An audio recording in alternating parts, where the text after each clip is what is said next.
Good morning, everyone. Good morning. How's it going? It's so wonderful to be in Mission today. Most of my dad's side of the family lives over here in Mission, so it's really fantastic. I haven't been out here in a couple of years, and so it's really great that I was invited to come and speak at this really beautiful museum. Such a beautiful building and such a historical landmark. And so I feel privileged to be among you and to share some of my crazy ideas with you. My name is David Bowles. I am a professor at UTRGV in the Department of Literature and Cultural Studies. Before that, I worked for about 22 years in public education, both as a middle school and high school teacher, and as an administrator, central office administrator, stormtroopers in the school district. And down ISD, where I was the director of secondary ELA and social studies, and then the bilingual ESL program. So during all that time, I've also been writing. I've got about 8 or 9 books, if we count the one that's coming out in September, 9 books.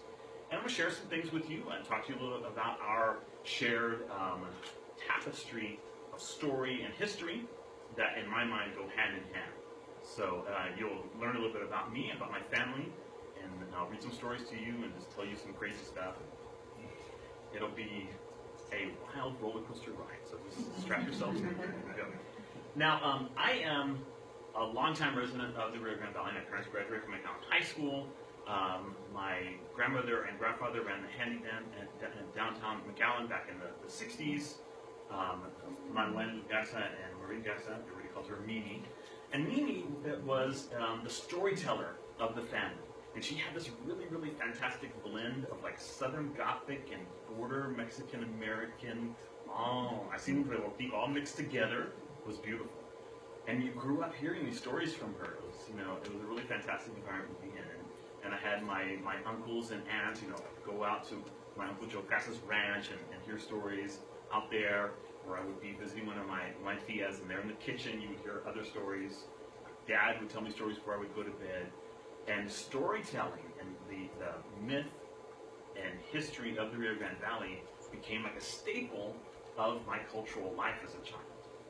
And many of you guys have grown up in similar kind of backgrounds. And so I want to kind of walk you through the legendary evolution of a child in the Rio Grande Valley.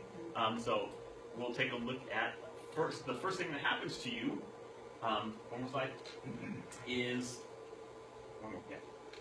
is that when you are born, you get introduced to the big bad of all valley mythology, right? Now, you may, come home from the hospital, there your grandmother will be waiting for you. I'm Mijito, mi nietecito, let me see him, let me rock him back and forth. And then she'll start singing a lovely little song to the baby, right? A lullaby. The very first song your grandmother sings you, the thing that should set the tone for the rest of your existence in your community, right? And what song does your grandmother sing? She sings, duérmete mi niño, duérmete ya, porque viene el cucú y te comerá. Which literally translated means, go to sleep, my child, go to sleep now, because the boogeyman's going to come eat you. You have to ask yourself, this little baby, right? You're looking up and you're like, oh, gee, wow, that's... So now I understand the cost of not obeying you and going to sleep when you tell me to. And if you have, like a really tricky grandmother, like mine was sometimes, they'll continue to go on with the second verse, right? Which says, y si no te come, él te llevará hasta su casita que en el monte está. So if he doesn't eat you right away, he will take you off with him to his little house in the woods. I don't know exactly what for. Maybe he hoards babies for future snacks. My mind was I had an overactive imagination as a child because all these stories that were being told. So, I imagined like being put in a bag like potato chips, so he could pull you out. Nowadays we would say he was going to Netflix and chill, and there would be snacks, and he would be good. As you get older, you start hearing about los duendes, right? Los duendes. This is an artist's interpretation that takes like a lot of freedom with them and shows them looking at other forms. But when I was a little kid, everybody told me that they were like these little 3-foot-tall, green-skinned creatures with red eyes. And they would sleep in their beds, closet and the walls during the day. And you needed to make sure that you gave them, like we left out little bits of food for them at night, because otherwise they would do all kinds of antics, right? And if you had a particularly badly behaved child in that household, or a child who hadn't been baptized or whatever, these goblins, because a literal translation would be goblins, are always looking for, you know, new members to fill their ranks. The stories that I heard as a little child was that they don't have children of their own. They steal naughty little boys and turn them into goblins. Now, that didn't sound like such a bad deal to me, though, when I was a kid. I was like, that found my calling right there. I was thinking like this. Frightening little kids, stealing them away. You know, not a care in the world. Humans feed you food because they're scared of you. Hello. But they never came for me, unfortunately, so I had to figure out other ways of scaring children. Hey guys, come on in. My friend's showing up. I love it. Then, everybody gets introduced to this story, right? La Llorona. Almost everywhere you live, there will be like a canal, or a river, or a lake, and there's always an attempt by your parents and your uncles and aunts and your abuelitos to keep you away from this thing and not go swimming in the canal by telling you this horrific story, right? Once upon a time, there was a woman. She came from a lower class. She fell in love with a guy from a higher class and got married. They had children, but this guy does something terrible. He leaves her. He cheats on her. He has their marriage annulled, or whatever it happens to be, and she snaps. Takes his kids, because at that point she's thinking, they're your kids, I'm getting back at you with your kids, right? Drowns them in whatever nearby body of water is available. Then realizing, oh my God, what have I done? She then kills herself by drowning as well. And the story goes that then she comes back as a ghost who is looking for her children, and she wanders the waterways of the world, calling out for her children, right? And what is the famous thing that she cries out? Ay, mis hijos, ¿dónde están mis hijos, right? And so, the storytellers in my life used to reassure me, look, it's not that she's evil. She's snapped, she's crazy, and she's bereft, and it's a major issue for her.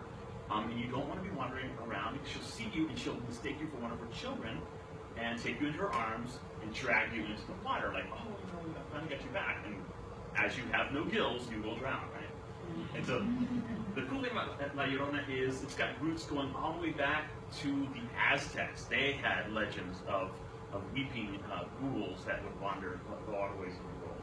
And after the Spanish conquest, it got blended with a lot of other things, like the figure of La Malinche, the woman who worked with Cortez to help overthrow the Aztecs.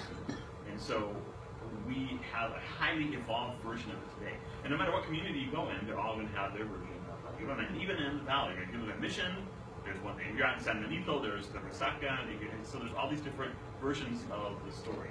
And I've retold it several different times in different books. And it's a story that I still love to explore. It's really cool. Witches are a big fear everywhere. Las brujas, right? Everybody's always be careful, because you never know what woman might be a witch.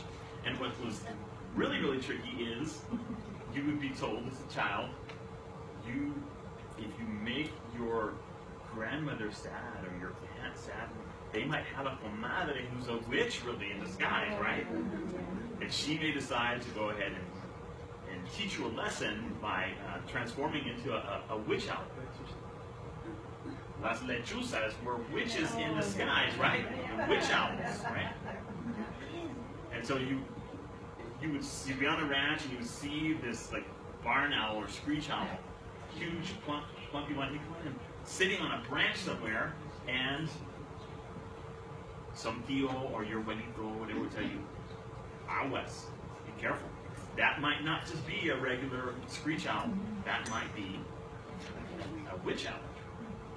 Witch owls, hey, you know what do they do? All kinds of nefarious deeds, right? Attack people when they're driving, sleeping at night, and make their cars veer off the road. Drag children from their bedrooms and fly off with them into the night. And you see by all the bones around the foot of this thing, or the talons of this thing, that she's had a lot to eat. And it is one of the biggest concerns, you know, and especially if you're in a house and you have a screech owl that some reason is like trying to get in, or lands on a branch outside of a window, forget it. I mean, That's what happened to me when my parents moved us from McAllen to Wesselville in the summer after the 8th grade. It was such a traumatizing experience for me. I was so put out that they, in order to calm me down, converted the garage into a bedroom, so I didn't have to be in the bedroom with my two brothers anymore. They were like, this will content us and keep us calm. And so I was kind of happy, big room, I had space for my books. But the weird thing is, the garage was at the end of a short little hallway where there was like a laundry place, a laundry nook with a washer and dryer. There was the back door, and there was the door of the garage. So laying in my bed, I could look through the little laundry room out the back door. And there was a huge mesquite tree in the backyard. One night I was laying there that summer. I just finished reading Pet Sematary by Stephen King. Not something that you're going to go to sleep easily afterwards, right? I'm laying there, tossing and turning, asking myself, why am I so stupid as to read a book like this that late at night? When I look out the back window, and there is a huge screech owl sitting on the branches of the mesquite tree. And I stare at it for a while, and I'm like, I'm 13 years old, I don't believe in this stuff. But just to be on the safe side, I just reach out and shut the door so that I can't see anymore and go to sleep. 3 o'clock in the morning, I awaken with a start, and I'm looking around like, why am I freaked out? And I look out the little grimy yellow windows of the garage door, because they didn't cover it with sheetrock or anything. And there's an ash tree in the front yard, and there's the same owl. I'm like, okay, look, what's the likelihood that an owl is going to fly from the backyard to the front yard just to keep looking at me? This is suspicious. So I grab my pillow and my blanket, run down the hallway, go to sleep on the floor of my bedroom, of my brother's bedroom. Of course, the next day they woke up earlier than I did after that whole night. And boy, did they make fun of me. Oh, Big David, he has to have his own bedroom. The minute he gets scared, he comes and sleeps with his little brothers. All summer long, and I hear this nonsense. That was the thing. Now, even though I wanted to kind of ignore these things, I had my favorite stories, right? La Mano Pachona was one. Anybody ever heard the story of La Mano Pachona? So it's this disembodied hand that crawls around through the night, just doing nefarious deeds, choking people, gouging their eyes out, dragging kids off into oblivion or whatever.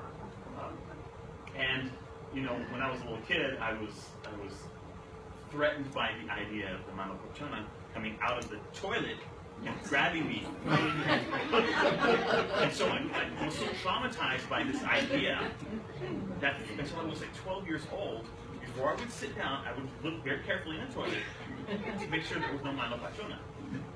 Because of stuff that people had told me when I was a little kid. Of course, when I was at Lincoln Junior High School in McAllen, between classes in 7th grade, you know how kids would go en masse into the bathroom, right? So a bunch of us boys went in, and I'm standing in the entry of the stall looking, and my friends were like, dude, what the heck are you doing?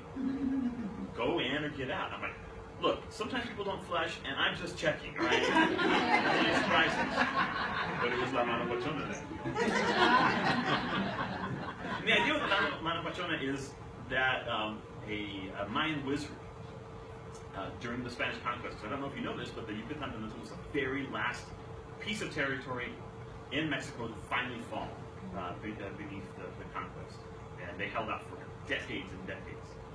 And when it finally fell, legends say, and the Inquisition went in and rounded up all the practitioners of magic, the very last wizard, the strongest wizard of all, was captured at the end, and they had him tied up, and they said, renounce your pagan ways, and accept the tenets of the Catholic Church or else. And he's like, no, never. And so okay, well, we're gonna dismember you and bury you in an unmarked grave, and no one will ever know your resting place.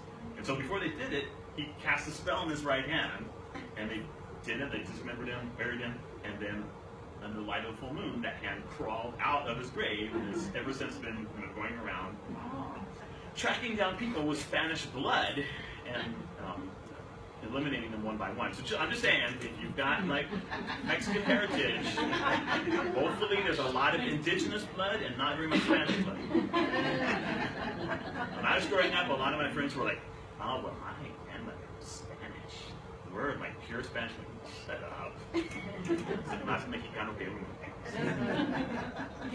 I grew up across the street back in the 50s and the 60s.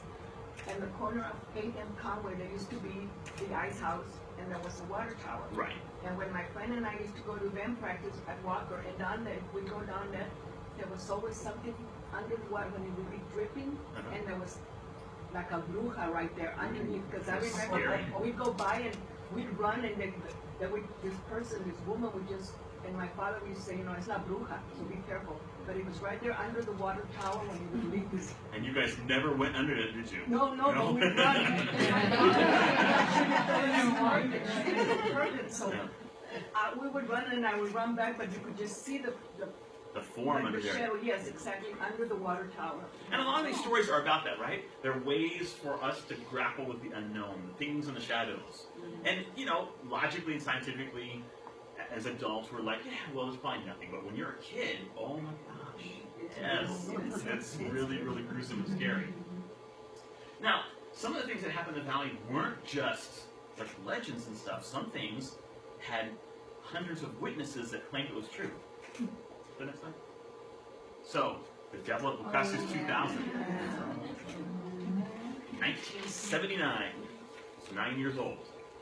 That year, Good Friday fell on April 13th, which meant that it was Good Friday, Christian holiday, important time, crucifixion of Christ, and Friday the 13th, very unlucky day, lots of satanic connotations. So you would think that anybody sensible would say, you know what, today I'm not tempting fate. Today I'm going to behave myself, follow what my parents tell me to do, be a good kid. But it so happens that at least one young woman that year didn't do these things. And so I'm going to read to you from Border Lore, a book of mine that came out last summer from Lamar University Press, this a retelling of the devil at Boccaccio 2000. So those of you who don't know it will hear it for the first time. Those of you who do will revisit this very weird story. The old folks tell us that in his quest to tempt souls and lead them to perdition, the devil visits dance halls and discotheques all around the world. He was sighted in Danzig, Germany in the late 1800s, dancing with a young girl who was saved when the band changed their waltz to a hymn. Not long afterwards, in Quebec, Canada, young Rose Latulippe fell victim of Satan's fondness for dance. In Mexico, there have also been reports of the devils appearing at bailes, as when the Prince of Darkness nearly killed a girl in the 1930s in Matehuala, San Luis Potosí.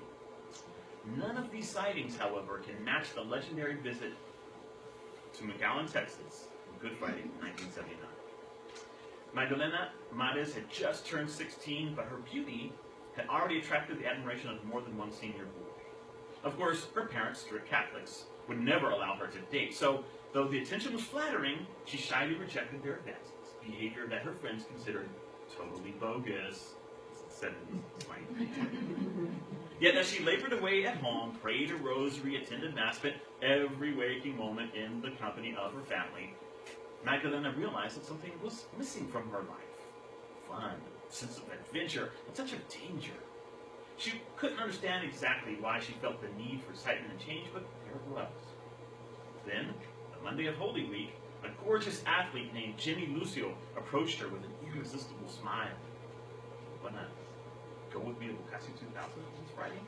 Magdalena nearly fainted. The club was the trendiest, most happening hangout in the Rio Grande Valley.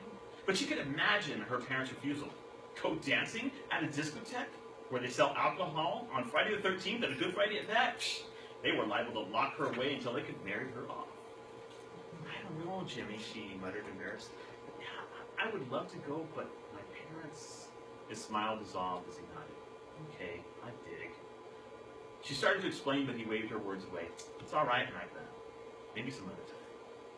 On the phone that evening, her friend Andrea assured her there would be no other time. Are you crazy? Jimmy Lucio asked you to Boccaccio 2000 and you turn him down? Call him up. Tell him that you'll meet him there, and then just lie to your parents and say that you're eating dinner at my house. I'll lend you a fat dress, and you can go to It was a solid plan, and Magdalena found herself agreeing. Jimmy said he was fine with meeting up at the club, and Mr. and Mrs. Mares never suspected a thing.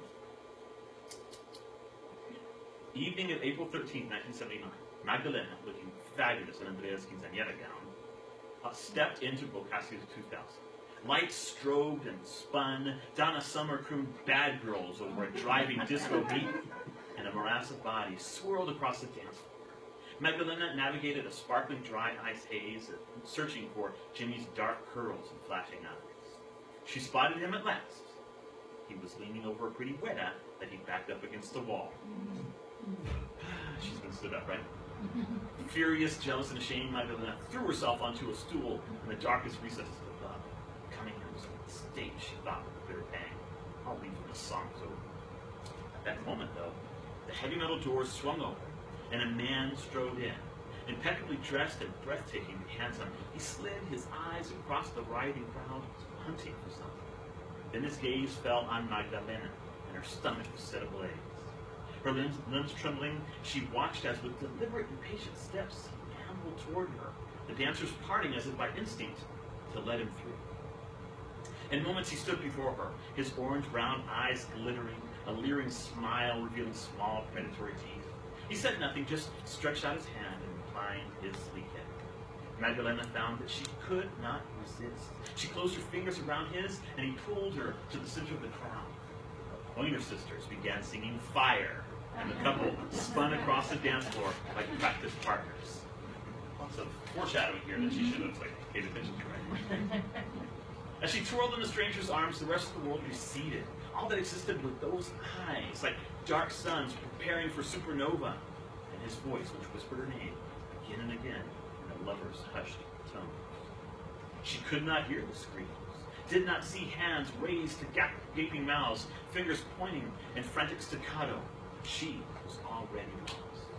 His feet, the scattering dancers cried, fleeing the acrid smell of sulfur that curled from the spinning couple. The DJ abandoned his turntables as he saw through the reddish haze that the stranger's legs now ended in a goat hoof and rooster's club. No one dared approach, though the demon's hands burned black prints upon the girl's exposed flesh every time he caressed her shoulders, arm, back, shoulder. Her eyes rolled back into her head. She began to seize violently, foam speckling her lips. Abruptly, the song ended. The stranger let go of Magdalena, who slumped lifeless to the floor. He strode from the club without a word as the crowd looked on in impotent horror. A black car was waiting for him. He got in, disappeared. And Magdalena? An ambulance soon rushed her away. Some say that she died that night, cautioning young girls about sneaking out to engage in sinful deeds. But a few claim that she still lives, her beauty slowly fading, and she waits for her handsome stranger to return for her. And that's the eeriest version of all, right? The idea that even after almost being killed by a demon, she'd be like, oh, yeah. Now, the tricky thing about stories like this is I've interviewed a lot of people that were there that night. And some of them were like, yeah, it was scary, and the feed and all that stuff. And other people were like, come on. The girl had an epileptic seizure. Yeah, but I was like, well, I mean, the guy just ran off. So people just jumped to conclusions about what happened. But the DJ that was there that night has been interviewed by the Monitor, and he reaffirmed a lot of the things that I put forth in the story. And so this is one of the things that you do. When you're retelling a story, you have to be selective about what you're going to include for the maximum impact. I'm all about the impact of the story. I mean, I love to preserve the legends, but I'm a writer, and so like my modularity is through the mode of short story writing. The next slide. Another one that happened a few years earlier was the Big Bird, right? January and February 1976. There were, mainly in Cameron County, a little bit in eastern Hidalgo County, this huge bird, prehistoric bird, some claim, went around harrying people and just causing a lot of chaos. There were a couple of police officers in Raymondville who separately saw it on a January night. A man in San Benito was supposedly attacked by it. His neighbors ran out hearing him screaming, and his jacket had been ripped in the back by talons, and something was flying off. So it wasn't something that you could easily dismiss. I mean, there was something crazy going on. People wouldn't let their children out after dark. There was this huge hullabaloo. And there was even a corrido made, right? A Corrido del Pájaro Grande, right? It's so fantastic. I think you can even find it on YouTube or something. And it was a really, really eerie time. And the version of the story that I wrote for the Monitor as part of the Creature Feature miniseries that I do every year in around October was floating out there on the internet, because it had been published online as well, when the producers of a TV show called Monsters and Mysteries in America contacted me and said, hey, we're doing an episode on flying humanoids, and so we'd love to include your story. And we fly a film crew down and interview you as an expert on flying humanoids and monsters. And I was like, wow, okay, when I got my doctorate, I didn't think that I was going to become an expert in monsters, but hey, why not, right? Take what life gives you. And so, yeah, they came down, they filmed an interview with me, they did a recreation with actors of that story that I had put in Creature Feature, and then the story was also collected in this book, Border. So, one of the cool things about being somebody who like collects, retells the stories of this region is the opportunity to put them out on a larger stage. And I'm really excited to tell you guys that this book, Border War, has been optioned as a TV series. And right now I'm working with a couple of producers.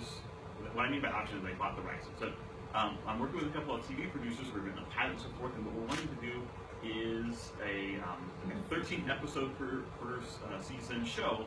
Kind of, you remember Tales from the Crypt from like the 80s and 90s, right? Kind of like that, but it'd be like a Rio Grande Valley, a Latino Tales from the Crypt. So, you know, hopefully it gets picked up by a TV show. We've written the pilot, we're doing some promotional stuff, we're pitching it to like Netflix and Embraer, a couple of different folks. It'd be kind of cool. And it's just, you know, part of this continuum of storytelling that I've been working on. Hit the next slide. So I'm going to show you some of the titles of my books, and I'm going to read a couple of things from an upcoming book I have as well. Go ahead and hit the next slide. So the first one of mine, and I'm going to show you all my books. I've published 9 books, but I'll show you the ones that are more related to what we're talking about. The Sea Stories from the River's Edge was the first book of mine that came out, and a lot of these were stories that I used to write as a middle school teacher. I had a lot of the struggling English language learners in my classes, and so to try to get them, you know, excited about literature and see them as literature, I would guide them by in taking our stories and retelling them by doing precisely that. Taking the stories my grandmother and Theo's and my dad told me, and embedding them in context and retelling them stories.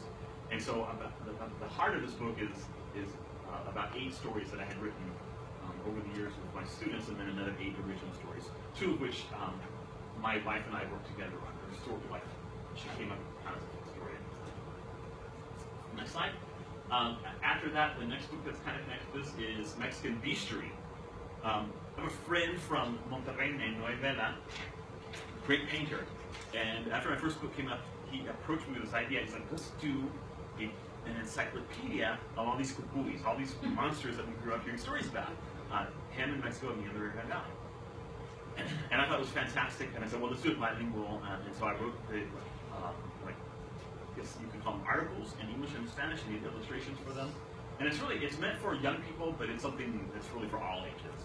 It's got about 40 different creatures in it, from the alebrijes you see on the front cover to things like more old-fashioned creatures from southern Mexico, like the chocoyoles or the Ahuizotl, which is a water dog that has a tail that has a hand on the end and it grabs people and drowns them, to like the things that I've been talking about, like Chusa, Llorona, and Duendes, and modern ones also like the Chupacabras and so forth, right? So try to have a nice variety.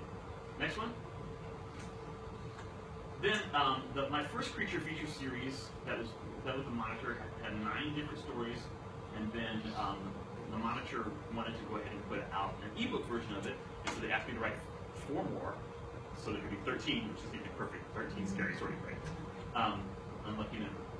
And so that book came out as an ebook from them in 2013, and then Overlook Books did a paperback version of it in 2014. This one has got art from 13 different illustrators from the Rio Grande Valley, including my daughter Charlene, who did the cover and illustrated. Yeah, no, I'm blessed to have 2 daughters who are incredible artists and have worked with me on some of my work there.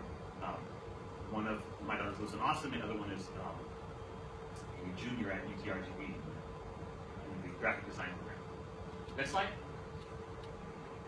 Then I worked with a couple other authors on a series called Strange Texas Tales That Never Die, which is a complete ripoff of Stories That Must Not Die, which was Boccacio's collection from the 70s that I used a lot in the classroom. And so even the cover is kind of a ripoff. And Overlooked Books wanted to do something similar, but like a more updated thing. And so Ghostly Women has got 3 different authors, and then the next 3 are all me. And these are also bilingual. The idea was we were writing them for kids who are struggling with English, but who like this kind of story, this kind of scary stories. So they would have English and Spanish each side, and if they're struggling with English, they could go to the Spanish. And they're illustrated as well. Like this volume right here, Mummies and Mermaids, has illustrations by Celeste Luna, who's a fantastic local artist, and Bianca Rios, who's also from the Rio Grande Valley. A lot of the illustrators are from South Texas, not the Rio Grande Valley. Next slide. And this is Borderlore, the one that I was showing you right now. That is, we made it to a TV series. I'm gonna kind of, yes, cross my fingers, say it as many times as I can so that it actually happens. And it's got 25 stories, my favorites from the mythos that I grew up hearing. Okay, you have to go forward 2 more slides. So, the next one. And then coming in September for the History Press is this one, Ghosts of the Rio Grande Valley. Now, after the success of Borderlore, the History Press contacted me and they were like, we need more books from South Texas about South Texas history, South Texas lore. Pitch us some ideas, which is always nice. Because when you start out as a writer, you're the one like knocking at doors and begging people, and then once you start having some success, and people are like contacting you and asking you to pitch them projects. And I like that. It makes me feel good. And I also like that way I don't have to think too much. I don't have to beg too much. I don't want to beg. So this one has got fantastic illustrations by Jose Melendez, who works on Borderlore as well, and photographs by Alexis Tran, who's also a local artist. And you can see here, tradition meets tragedy in the chilling local lore of South Texas's Rio Grande Valley. Hidden in the dense brush and around Oxbow Lakes wait dark secrets, unnerving vestiges of the past that raise those claimed by the winding Rio Grande. The spirit of a murdered student in Brownsville lingers in the locker room where she met her end. Tortured souls of patients lost at the Harlingen Insane Asylum refuse to be forgotten. Guests at the Lahore Hotel in Rio Grande City report visions of the Red Lady, who was spurned by the soldier she loved and driven to suicide. Author David Bowles explores these and more of the most harrowing ghost stories from Fort Brown to Fort Ringgold, all the haunted hotels, chapels, and ruins in between. So this is coming out September 26th. I want to share with you, though, some mission-related stories, right, from this book. So let me pull up.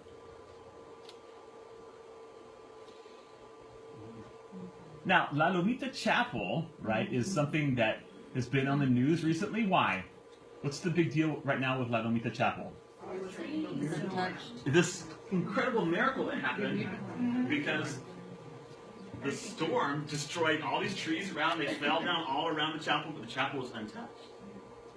Which makes you, like, if you're like into the crazy folktales about La Lomita Chapel, makes you think. It makes you go, Now, I want to use this as kind of an example of the way this book is put together.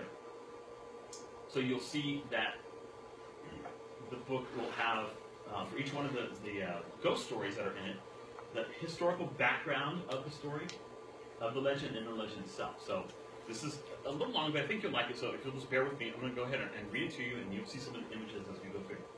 To the west of McAllen, one comes across the picturesque town of Mission, whose origins are intricately bound up in the existence of a small chapel upon a low hill, or lomita in Spanish. Upon his death in 1861, a French merchant living in Reynosa by the name of René Bouillard bequeathed his land holdings to the Oblates of Mary Immaculate, a group of mostly French priests who have been servicing the spiritual needs of ranches throughout the area for more than a decade.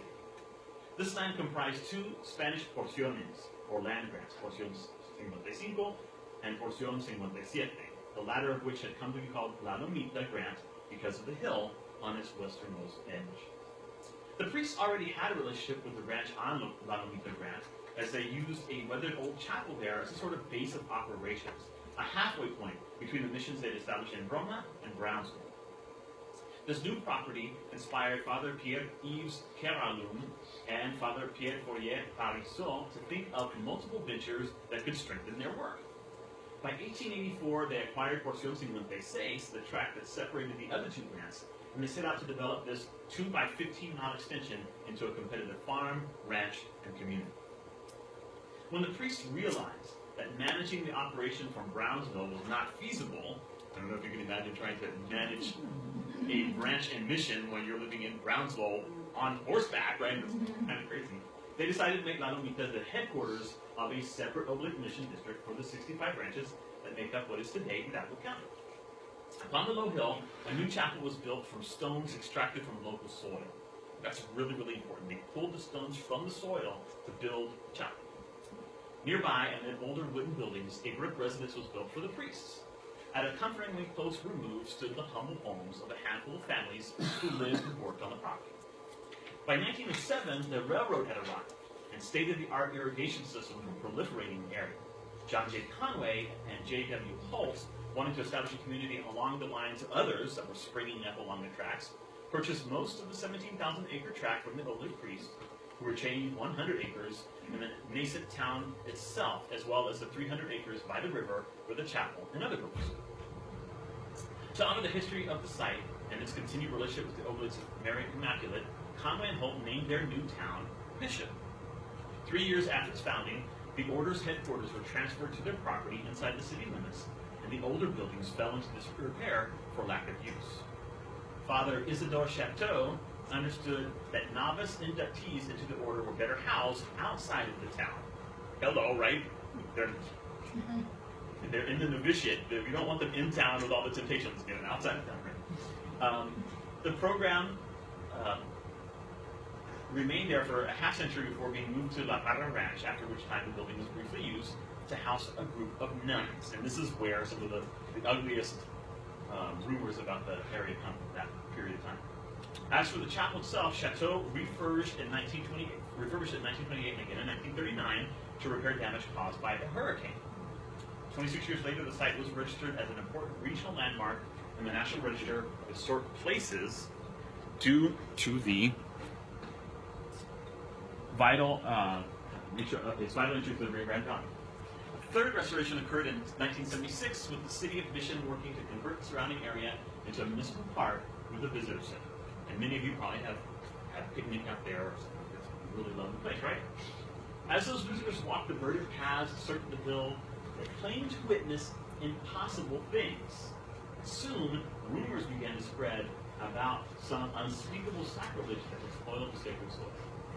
Now, this is where things get tricky. So as I was writing this, I was like, okay, so growing up, I heard two different, well, I guess I heard multiple, but two main streams of versions of stories about La Lomita Chapel.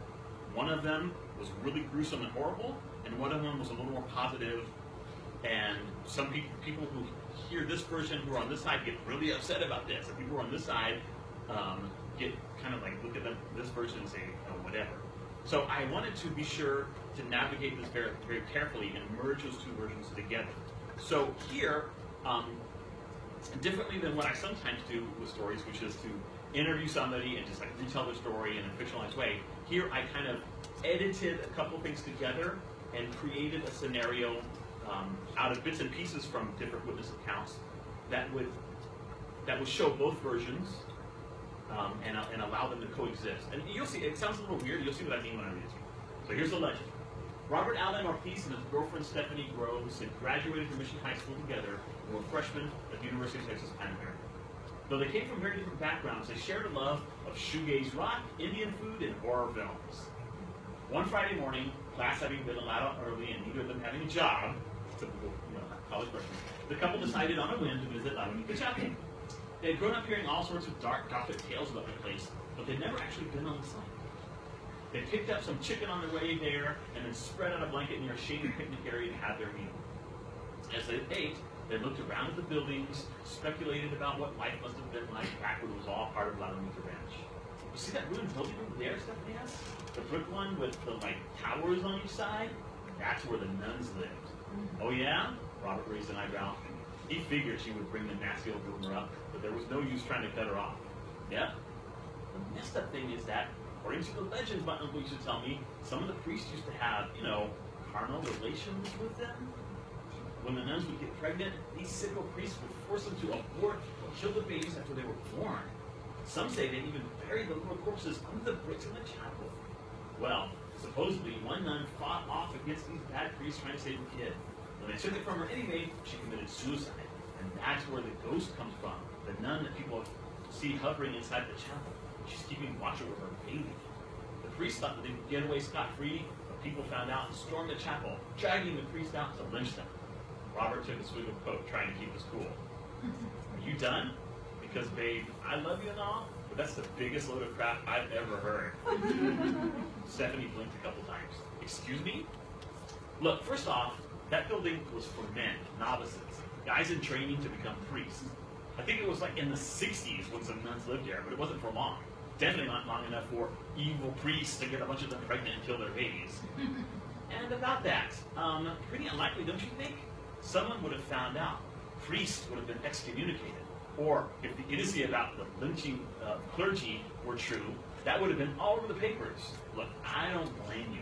I know lots of people spread this urban legend, but reporters have point blank asked the church about the story, and they deny it completely. A little flustered, Stephanie muttered, "It wouldn't be the first thing they've covered up. Maybe most priests are good, but there are bad ones too. My history professor had talked about some of the atrocities of popes and stuff." Shoving their trash into the box, the chicken had come in. Robert got to his feet and went to throw it in the nearby garbage can. When he came back, he stood over his girlfriend, an irritated expression on his face. "Look, all that happened hundreds of years ago. You're not Catholics, you don't understand. The church has reformed itself. It's not cool that people keep making all this sick nonsense up." Stephanie rolled the blanket up and looked at him in anger. "Then why'd you even agree to come here? I thought you liked ghost stories. I figured you wanted to be creeped out by the phantom nun." He shook his head. "Man, you really don't know me at all, do you? This is one of the oldest shrines to the Virgin in the valley. I wanted to visit it to pay my respects, not so you could tear my religion apart." Turning away, he began walking back to the car.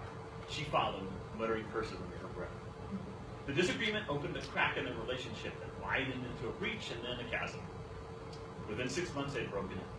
Just a few weeks later, Robert saw Stephanie walking past the library, hand in hand with some new guy.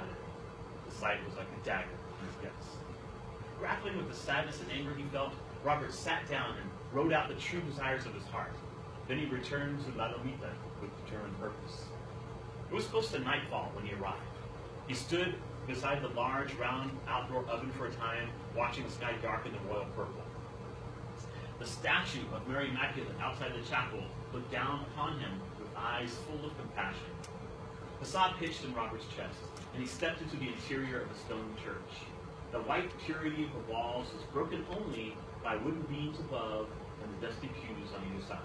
His toes snagged on a loose brick, and he knelt to pry it up. The note was in his back pocket. He pulled it out and folded it and read it once more. "Mother of Heaven, please intercede on my behalf with your beloved son. I know I've made the right choice by ending my relationship with Stephanie, but the ache in my heart is more than I can bear. Spare me a bit of comfort, I beg you, the smallest portion of your hope and love. Queen of Angels, defend me from the demons that will drag me into despair." He folded the prayer up again. On his back, he had scrawled his initials, sketched a cross. He placed the paper in the hole in the floor and set the brick back in its place. You'll see the image of the chapel, and there's the spirit of the nun. Standing back up, he walked to the rough-hewn altar and its image of the Virgin of Guadalupe. Ducking his head, he mouthed a novena. Behind him, there came an eldritch sound, a glassy and hollow thrumming. Slowly he turned, his heart racing. Floating a foot off the ground, in the center of the chapel, was a woman in a flowing robe, head covered, hands clasped as if in prayer. Her eyes were dazzling and ethereal. Robert dropped to his knees, overcome. Then he saw them, clambering from the bricks below the apparition, the squirming souls of dozens of infants, mewling and blind, groping for sustenance in the failing light. Darkness swirled all around Robert. He felt consciousness slipping. And then, a curious change. He no longer saw the ghost of a nun floating above remnants of infanticide. No. Instead, he understood that this was Mary herself, praying for the broken spirits of her children, humankind, questing for life's salvation. The two interpretations of the vision flitted back and forth like some harrowing optical illusion. Was she a nun? Was she the Queen of Heaven? In an instant of clarity, Robert saw the truth of this place. Robert saw the truth of this place could not ever be truly known. This appearance was a test of faith. He chose to have hope. Thanks. So, this is the kind of stuff that I do in this story. So, and you can see the next story in the book is the Sherry Mansion. So, it's a lot of fun to talk about the kind of stuff. Very briefly, before I give you guys a chance to like maybe ask questions if you want to, I'm going to show a couple of young people in here, and I just want to share one thing really quick about some of the other work that I do. Here are some of the illustrations, by the way, inside in full color. Very crazy stuff. Now, my kids and I love reading speculative fiction. We love fantasy and science fiction and horror and all that stuff. And when they were younger, we would read series together, like Harry Potter, Percy Jackson, Lord of the Rings, and Hunger Games, everything we could get our hands on. We would read them together. I even read Twilight series with my daughter, which are a reminder all the time of the days I wasted reading those books. But anyway, I wanted to be able to have conversations with her about those books. And so we would read the stories together, and we have really cool conversations. And we would joke, and we'd take sides, and it was a lot of fun. Reading with your kids is really exciting. One thing that we noticed as we read these stories is that there were hardly ever any Latino characters, right? And if they were Latino characters, they certainly weren't the protagonists. They were like the friend. Oh, my little Mexican friend over here, right? The sidekick. And in like more adult books, those people get rarely killed off. Like, I don't know if you watch shows like The Walking Dead. If an African American or Hispanic character comes in the show, you're like, they're gone. Zombie fodder. They're out. Don't get attached to any of the Latinos or the blacks in the show. And so, being Mexican American, father of Mexican American children, and their mothers from Mexico, it was kind of interesting for us to notice this. And so we used to make jokes, oh, it'd be so cool if one day we just opened the page of the book and boom, there was like this Chicana, and she's fighting like Aztec and Mayan gods instead of Greek and Roman gods, like every freaking book out there. And instead of facing off against zombies and werewolves, she's facing off against nahuales, the shapeshifters from our legends, or lechuzas, or whatever it happens to be.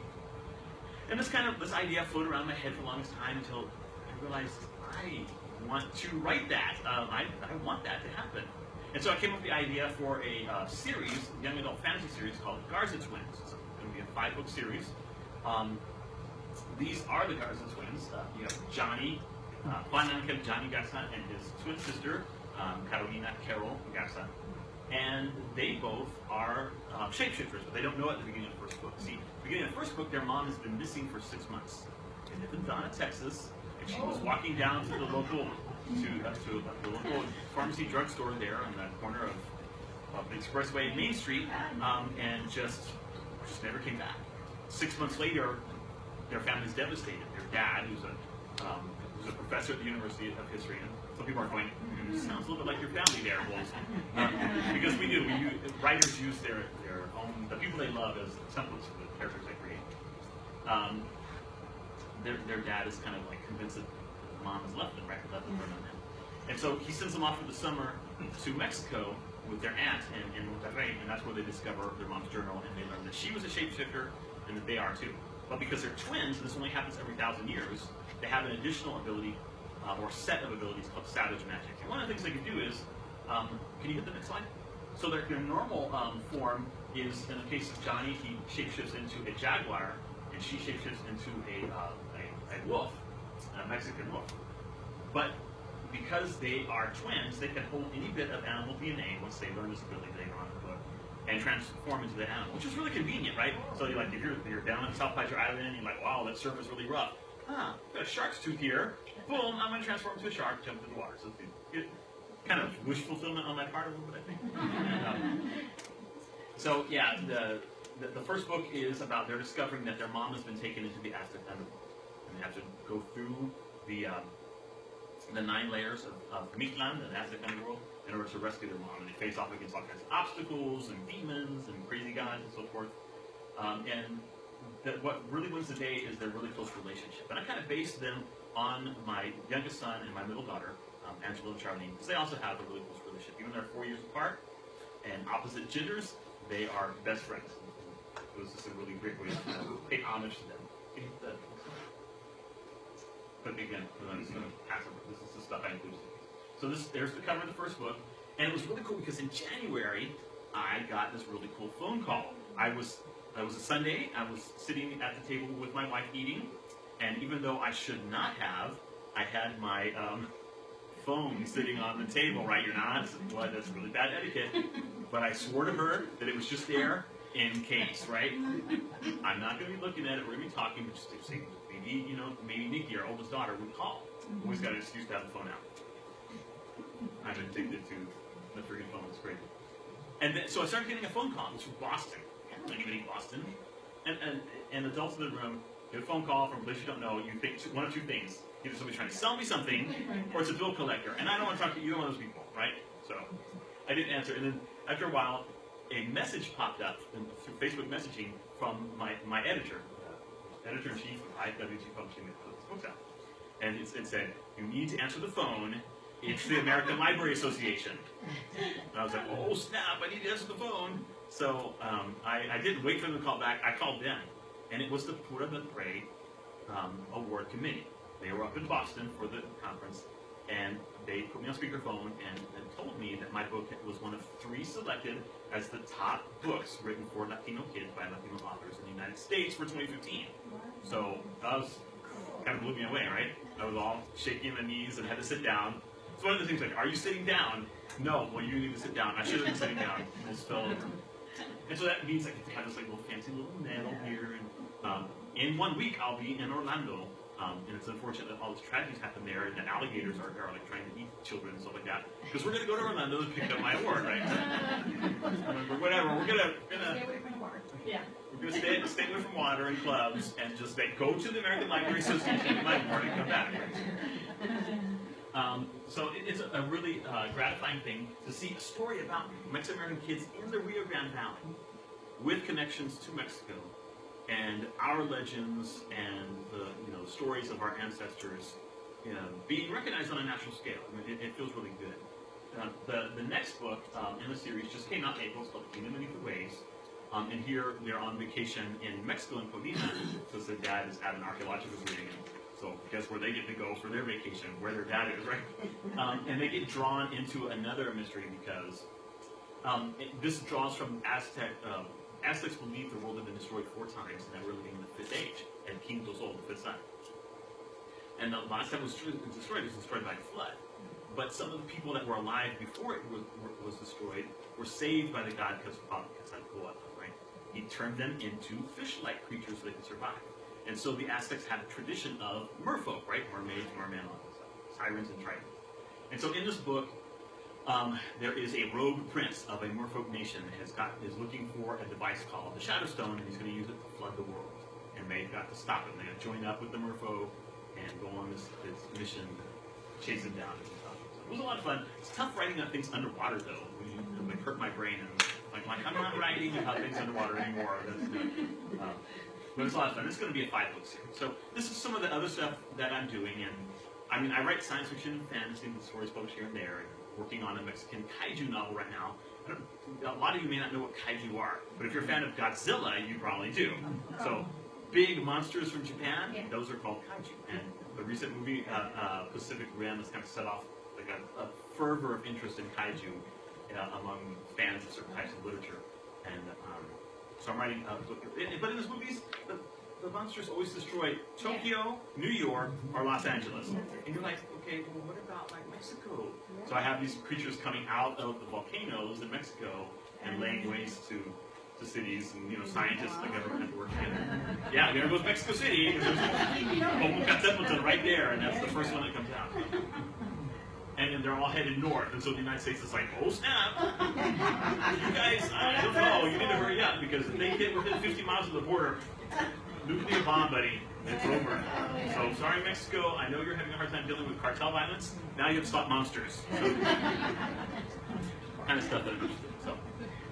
So you can see, at the center of the work that I do is our culture, the Rio Grande Valley, border culture, and then its roots in Mexico. And all that stuff has like drawn me into the work that I've done. And as a result of my love of the valley, my love of our Mexican roots, I've done a lot of studies in Mexico. I learned Nahuatl, the language of the Aztecs. I've translated poetry from Nahuatl into English. This book right here, Flower Song Dance, won the Texas Institute Letters Poetry Award a couple years ago. And so my fascination continues with that, and you can pretty much guess. If you hear David Bowles' new book coming out, you're like, it has something to do with Mexico, right? Or the Rio Grande Valley. And people will be, yeah, pretty much. Yeah. That's what I love, and that's what I want to write about. And there are not enough people writing about it. You know what I'm saying? Certainly not in mainstream American publishing. So that's why I want to continue to tell our stories, to keep our history alive, put it in front of people, so when they think of the border, they're not like, oh, it's that problematic place with like drug violence. No, that's not what we are. And people need to know that we are about so much more than that. And the little fleeting glimpses that people get at the very worst elements in our society have nothing to do with what 95% of the rest of us are. And so I see myself as a champion and a voice for all that's good in the Rio Grande Valley. Glad that you guys are able to hear me blab on about it. So this is a perfect time if you guys have some questions about anything, about my works on history and legends or anything else. Yes, sir. Well, just on one of your legends, the one about the Bigfoot, did you ever hear the version where there was a rumor that had been spread that one of the local morticians would morph into the Bigfoot? Oh, wow. I have not heard that one. That is crazy. So, like, you can imagine. Oh, see, now I'm going to have to use that. So, like a mortician from somewhere in Cameron County, huh? There you go. World War II. The Revenge of the Mortician. Well, I mean, but you think about it, there's a lot of shape-shifting legends in our area, right? The stories of Nahuatls who can change into coyotes and wolves, the stories of witches who can transform into owls. So the idea that, you know, somebody who works that closely with death would like be dabbling in black magic a little bit and find a way, I can see that happening. Well, you know, like the scientists try to,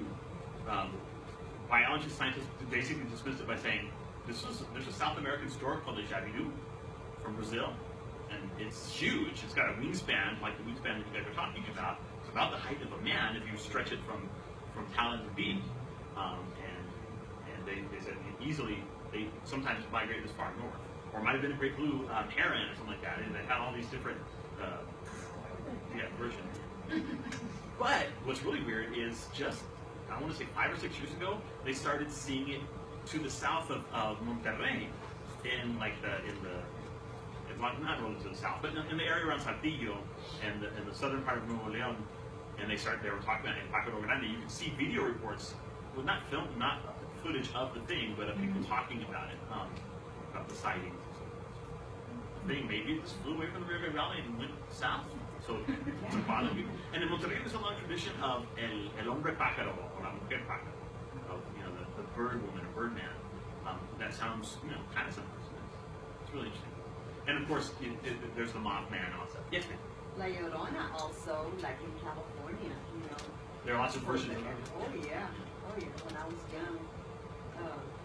And I mean, you know, you were told so much of it that I swear that I heard it one time, you know. I mean, Psych you out. Yeah, it does, yeah. We used to go out there for, you know, the working place, and we used to stay, you know, in ranchitos, and there was like a creek out there, you know.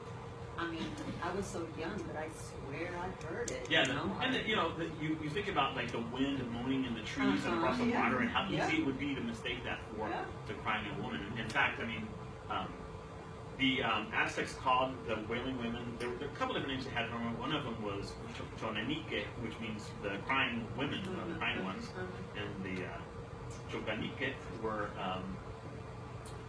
always heard and cited by water. And a lot of people think that that wind, you know, up in the highlands of Mexico, the wind blowing across Lake Texcoco, easily you can imagine. We worked up here, and there was like big creeks that, you know, out there, and that's where our parents would take advantage of us. And you know, go out Or there like- and you'll get taken, you know, by It's a the win. Yeah, exactly. Yeah, go for it. Yeah. One less mouth to feed. There you go. Wait, my parents were like that too. Yeah. And the wind blowing across norias. Yeah. Think about that. Like Yeah. across open wells. Yes. Congratulations on your award. Oh, thank you so much. And another thing, have you ever tell a story of Chupacabra? Yes, indeed. In Bordelor, I retell the story of is it Frank Lozano. He's got a ranch up here on 107, right? You just go up this road and you hit like the 107 and runs like that. And he, while white-wing hunting with one of his friends on his ranch, had like a chupacabra that had been like bothering his ranch for a while, like supposedly according to him, came through the open gate and he like shot it with his shotgun because they had just finished. And he had a shotgun like unbreached over his arm and he just snapped it to him, boom, shot it, and threw it in the back of his truck and drove it up to a lab at a university somewhere.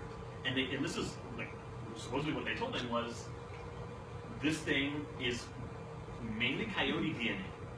And so you know, it seems to be mainly coyote, but there are things in the DNA that we don't recognize. There are mutations or some kind of embedded DNA that we don't get. We don't understand what it is. At least this is what he like reported out to people. So it makes you go, Because a lot of people are like, it's just mangy coyotes, but you're like, well, maybe some alien creature is using coyotes to transform. And I think of all kinds of crazy ideas. Right? I have a book of short stories that's coming out like towards the end of this year or the beginning of this year called Chupacabra Vengeance. And it's like they're not like retelling this. There's actual short stories, some of which I've published in different science fiction fantasy magazines. And one of the main story is Chupacabra Vengeance, and it's about this idea that aliens have seeded like DNA into the ground, and it comes up and grabs a coyote, and then that's how it transforms. Having a lot of fun with that kind of idea. Yeah. I always liked animals, and my dad has 5 acres, and I live next door to him, and he had snowy white owls, that had nested in one of the palm trees. I remember late at night, I was throwing out the trash, and I heard this loud, hideous scream from above, and I was like, what in the world? Now I knew that they were there, but I never knew what kind of noise they made. And they were just protecting their area. Right. Because my trash can was right next to the tree where they were nesting. And it was hysterical. But a friend of mine was visiting that night, and he says, those are bad luck. And I said, how are they bad luck? You know, these are endangered type species.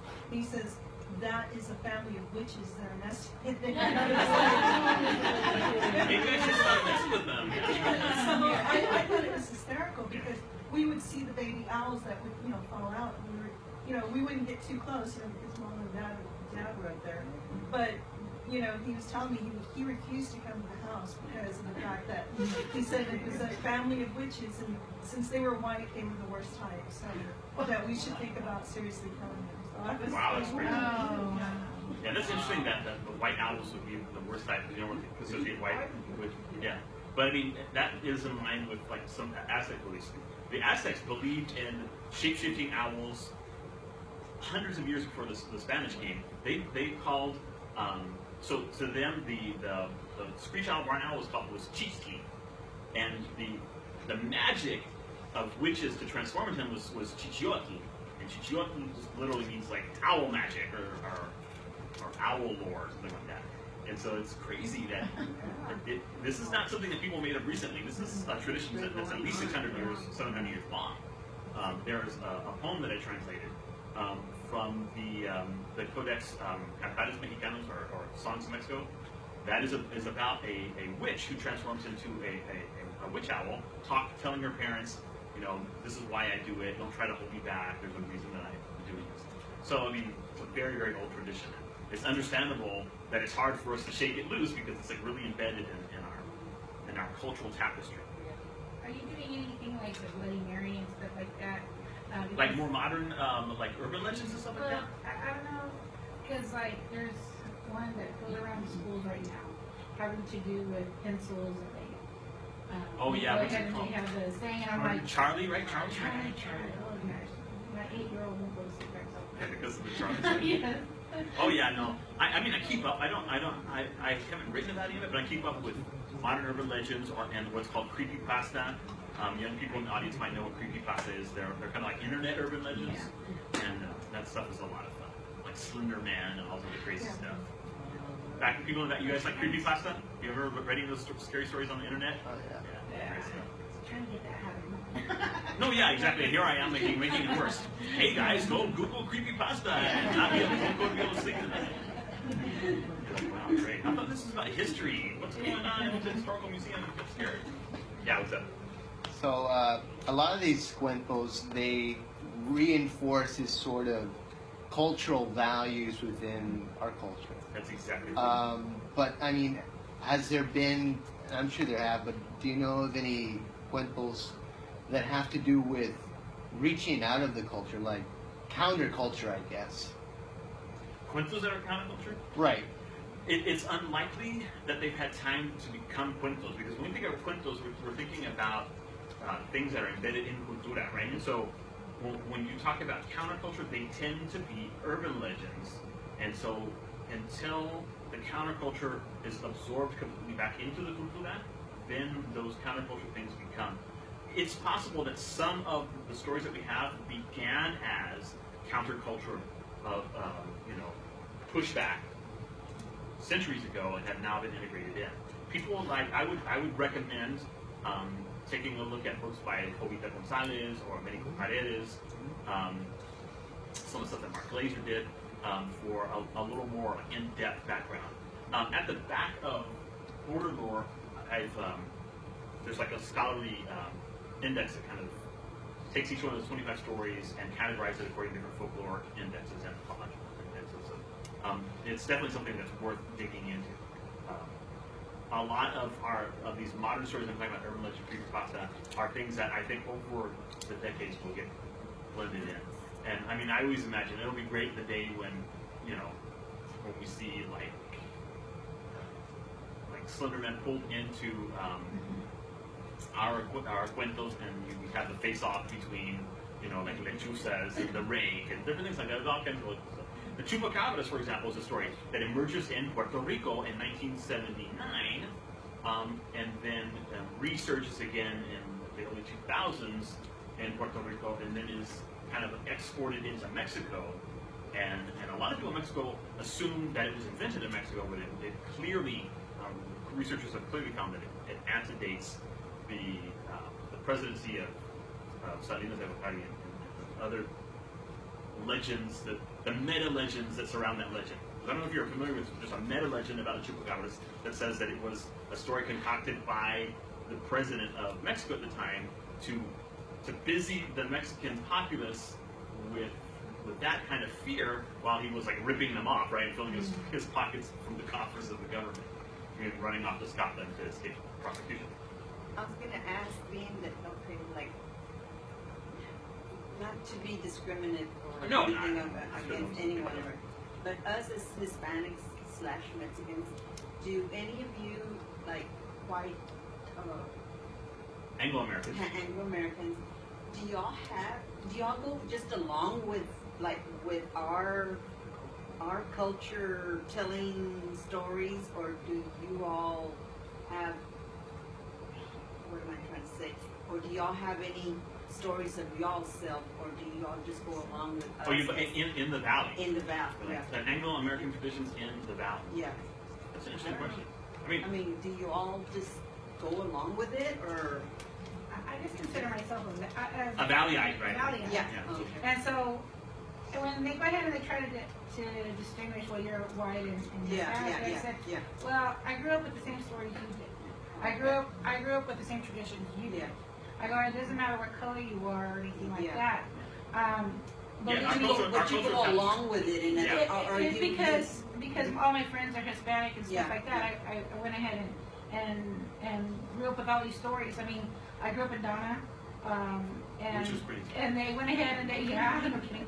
They went ahead and right next to Guzman Elementary, there was a cemetery and then there was a canal. And boy, did we have stories about over there. And you do not go there and all this stuff. And I'm like, ah! And so then, yeah, I think so. yeah, it all mixes in. That's been my experience. On my mom's side of the family, I'm Anglo-American, and I really didn't hear a lot of stories from like my mom and my grandparents, like those kinds of like legendary stories, whatever. Most of the stories I heard were from my dad's side of the family. Yeah. I just All know the castles that there and were castles. some stories because I just know that you definitely had your blankets on, you covered your toes, and you did not look into your bed, and you did not get out. So I knew it had to be something like that.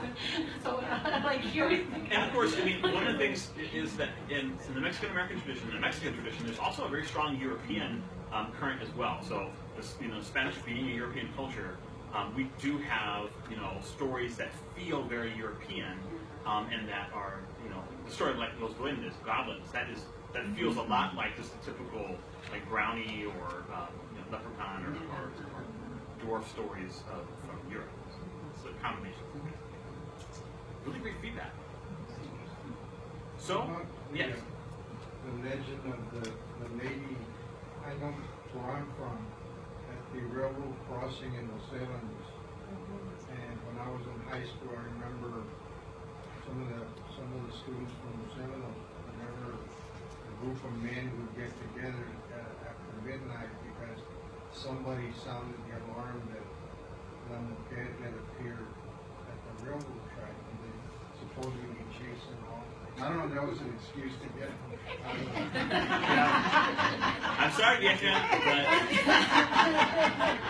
we have been called together. Hay que espantar al espectro, hay que sacar el fantasma de la ciudad. So we're out. If I come back and I've had a little to drink, it's on my fault. It's kind of cold out there. We sip a little whiskey to keep ourselves warm. Some great stories. That was one of the hardest things about making this book, Ghosts of the Rio Grande Valley. And just depending on how it goes, there'll be a follow-up book with more. There could be several, you could have a book per city of all of the ghost stories and legends and so forth in the Rio Grande Valley. I think it's a little probably beyond my aspirations for myself as far as preserving the history. I kind of want to do it my own way and pick the stories that I want, and I'm not so much of a super dedicated archivist that's going to spend the next 50 years researching and all that stuff. But I want to lay the groundwork for people who are continuing to do this. And I'll tell you right now, the History Press is looking for writers. So if there are people in here who are good at writing and know a lot about history and want to get involved in it, History Press is now a subsidiary of Arcadia Publishing that puts out those picture books. So the History Press came out of England. They had an American branch in Charleston. Then they split several years ago, and then the History Press has now been acquired by Arcadia. So those books that we're familiar with that have all those really great images, well now they're all mixed in with History Press stuff as well. So if you like that stuff, I know they're looking for people, and I think we should contact somebody. So look forward to, I guess, the last slide. I just want people to, to that one right here. So here's my website, davidbowles.us. You can go there. I've got stories and poetry and updates on my appearances and stuff right there. I'd love for you to check it out. And special prize for all the people who are here present. Because I've done a lot of appearances, I have very few of my books laying around. None of the ones that I've ordered have come in yet, so I don't have very much. But I wanted for people who are here to get a free electronic copy of Borderlore, the 25 stories. So if you jot down or remember this address, it's davidbowles.us/BL. You can click on that link, and I'll keep it up for, say, 2 weeks. You can click on that link and you can download a PDF of Borderlore. It has full-color illustrations and so forth in it. Sure, of course it is. Sure it is. But I will. The other thing is, in September, when the next book comes out, I will be having appearances at both Barnes and Noble and so forth. So just stay. I was at Barnes and Noble a week ago for their teen book festival to talk about art. But I make appearances all the time in different places in the Rio Valley. And if you go to my website, there's an appearance tab, and it'll show you what's coming up. And if you're not able, if you want to pick up one of my books, like I said, I haven't had very many, but I do have some stuff here. I have one copy of Borderlore. You can run up and see if it's But if you're interested in buying them, the books are $10 each, so you get one. Maybe not one. I even brought my poetry book. Except for if you want a hardcover version of Smoking Mirrors at 15. But unless there are any more questions, I think our time is kind of coming to a close. Thank you so much for coming out and spending a Saturday morning with me and these crazy stories. I really, really appreciate it, and I've had a fantastic time with you guys. On this website, you can also find my email address if you want to chat about something, you have some ideas, you have some questions about publishing or whatever. Don't hesitate to contact me. I'd love to talk to people. You can find me on Facebook as well, and message me, friend me. It'll be great. Okay? Thanks a lot.